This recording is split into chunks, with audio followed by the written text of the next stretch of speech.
વડોદરાના રૂપાપુરા ગામે જિલ્લા પંચાયત હસ્તકની પ્રાથમિક શાળાનો વિડીયો વાયરલ થયો.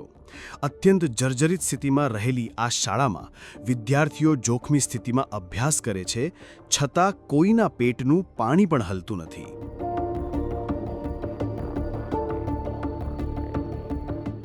બહાર પાણી ભરાઈ જવાની, છત પરથી પાણી ટપકવાની અને શૌચાલય નહીં હોવાની ફરિયાદો થઈ હોવા છતાં હજી પણ અનેક સ્કૂલોમાં દયનીય હાલતમાં વિદ્યાર્થીઓ ભણી રહ્યા છે અને ગુજરાતમાં વિકાસના બૂમબરડા સાથે દાવા કરાય છે.